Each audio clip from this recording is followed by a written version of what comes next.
Welcome to the Talkin VAWLS Network. My name is Boogie Bentley. Got some good news and some bad news for you today. Of course, we'll start with the bad news because I don't think it should really come as a surprise. Made a video on this last week, kind of saw the writing on the wall here, saw that this was on the way. Breaking, four-star athlete Legend Bay has flipped his commitment from Tennessee to Ohio State. He tells Hayes Fawcett for Rivals.com. The 6', 185-pound athlete has been committed to the Volunteers since June. BIA, I believe, development is a big factor, and I want to be that. So a little bad news for Tennessee, but how bad is the news? He committed to Tennessee over Duke, Ohio State, Texas A&M, and West Virginia back on June the 28th.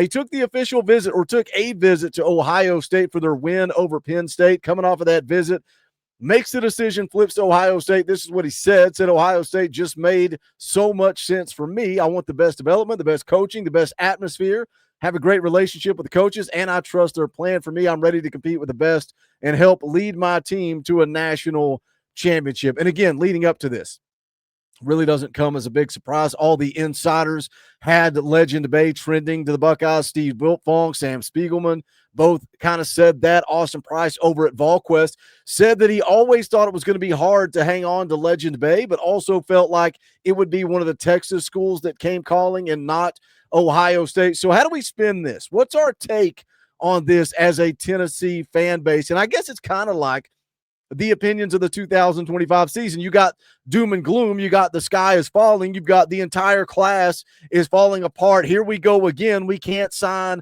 a top class. We can't sign elite talent. It's panic. It's pandemonium. It is doom and gloom. Now, on the flip side of that, you got the complete opposite type of take here. Some people say, it doesn't matter. Doesn't matter. I would rather have a guy with a 5-star heart. But you give me a guy like Will Brooks, a guy that's got all the heart.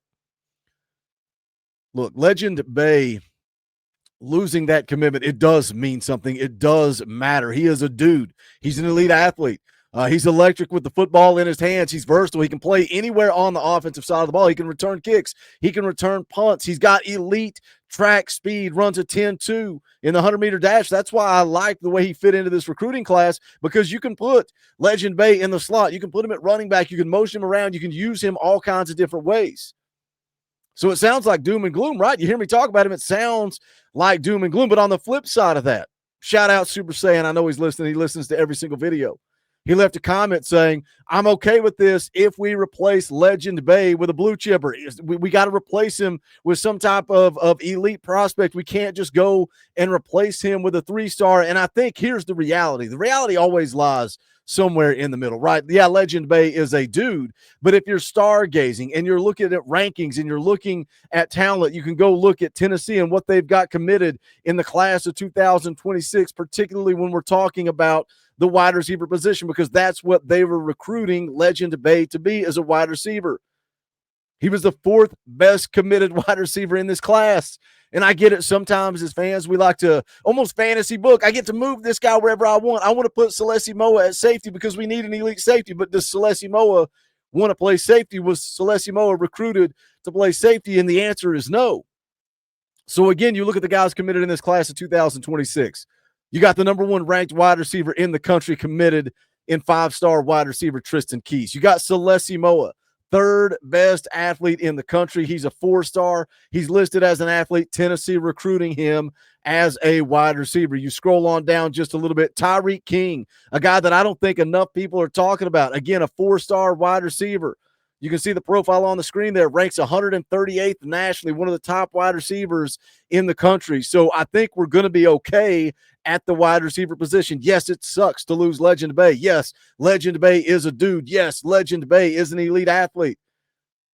But I think these 3 guys we've got committed in the class of 26, on top of the fact that Braylon Staley is a redshirt freshman, Mike Matthews is a sophomore, you got Travis Smith as a true freshman, Rad Jackson as a true freshman. We are building an elite wide receiver room, and yes, it sucks to lose Legend Bay, but I think we're going to be okay. Now, I said I had some bad news, but I also had a little bit of good news. Could Tennessee possibly be flipping an elite blue chip prospect? Because when you talk about recruiting, when you talk about flips, it gives and it takes. We're going to talk about some possible good news. Before we do that, I need you guys to do the YouTube stuff for me. Just smash the thumbs up below the video. Quick, free, easy.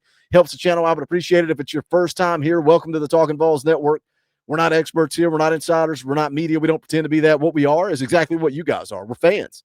It's for the fans, by the fans. If you like it, subscribe, click the bell for notifications. You're not going to miss out when we go live or when we drop a video. Took a few days off over the weekend. We are back to business as usual. We're live tonight, Tuesday night, 6:30 p.m. Eastern time. We'll play EA Sports College Football. We'll talk all things Tennessee football. It is a hangout. Come join us tonight. Tomorrow night, 7 p.m. Eastern time, Talkin VAWLS Live. We're going to talk about the overall state of this program. Is it truly doom and gloom, or can you get behind this football team? Can they go 9-3? Can they win a bowl game? And Josh Heupel come away with another 10-win season? I may be making a video on that tomorrow morning. Stay tuned for that. But Talkin VAWLS Live Wednesday night, 7 p.m. Eastern time. We'll be live Friday morning, 10 a.m., and then Saturday, an hour before kickoff, and then immediately following the game. Let's jump back into recruiting. I told you I had some good news and also some bad news. You got some news here on the screen. Rivals puts it out. 4-star edge Dre Quinn is closing in on a final decision. You see Tennessee in the mix, Ohio State, Texas, Georgia Tech, and Miami. When you talk about Dre Quinn, he's an elite dude. He's a 4-star edge rusher, 6'4", 228 pounds, out of Buford, Georgia, ranked just outside the on 300. Committed to Clemson back on June the 19th, but after opening up his recruitment, taking a couple of visits, he decommitted. Felt like there was a ton of buzz around Tennessee when he decommitted. Can that buzz, does that continue here as he nears a decision? Scouting report says he's a quick twitch athlete with an impressive burst off the line of scrimmage. Speed allows him to beat offensive linemen to the edge, gives him excellent chase down ability. Has frame and athleticism, play with his hand in the dirt as a traditional defensive end or stand up as an outside linebacker. Skill set makes him a great fit for a 4-2-5 scheme. He's got a long wingspan, easy for me to say, that he effectively uses to create leverage against blockers and disrupt plays. First step quickness and ability to convert speed to power make him a difficult matchup for opposing offensive tackles. Known for his relentless effort and high motor traits that are highly valued. He's got a track background, including an 11,200 meter as a high school sophomore, demonstrates elite speed for a player of his size. Now, what are the teams involved here? As again, he decommits from Clemson. The teams he's looking at: Tennessee, Ohio State, Georgia Tech, Miami, and Texas. He's taken visits to all of those schools recently outside of Texas. Plans to take official visits as well. He's got an official visit scheduled to Ohio State on November the 15th. He's got an unofficial scheduled to Texas on November the 22nd, and then he will be back at Tennessee for an official visit on November the 29th. That is for the Vanderbilt game. And, man, as much as I hate to say it, we go beat New Mexico State this Saturday in a glorified scrimmage. We go down to the swamp and find a way to beat the Gators for the first time in forever. Does that game mean something to you? Does that Vanderbilt game mean something to you? As pathetic as it sounds, they're most likely going to be looking at a college football playoff. Can Neyland get excited? Can Neyland become electric? Can we create an atmosphere to go ruin Vanderbilt's opportunity at a college football playoff? I didn't have that on my bingo card for 2025, but that may be the situation that we're looking at, and Dre Quinn will be in a town for an official visit. Can we create an electric environment? He was here back in January, said this coaching staff makes him feel like a priority. His biggest takeaway was getting to spend so much time with each individual coach. Got to play some basketball with Coach Hype. He said, after my visit today, Tennessee is definitely high on my list. My connection with the coaches was awesome. It felt like I've known them for years. Now, he was here in town for the Georgia game back on September the 13th. And again, around that time, there was so much buzz around Tennessee. That's when he decommits from Clemson. And it really felt like Tennessee was close to getting him in the boat. So much momentum. And in fact, he was supposed to be in town for the official visit for the Arkansas game. Got rescheduled due to a death in the family.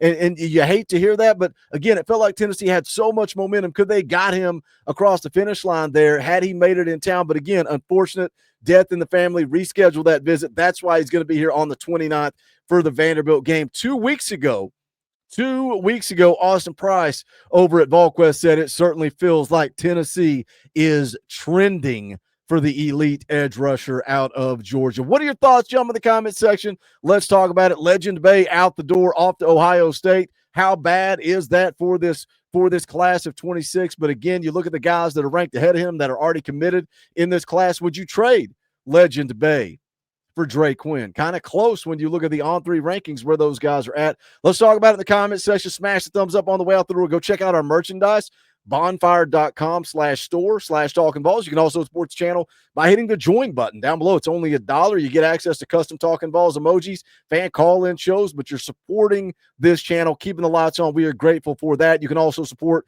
by joining our Patreon. We're going to have a game day chat going on Saturday for the New Mexico State game, also for the Florida game and the Vanderbilt game. Go to Patreon, check it out. You can also play EA Sports College Football with me, Dobber, Coach Jay, Foul Ming, the X Factor, all kinds of fun stuff, but we appreciate the support. That is going to do it for this one. This is the Talkin VAWLS Network. My name is Boogie Bentley.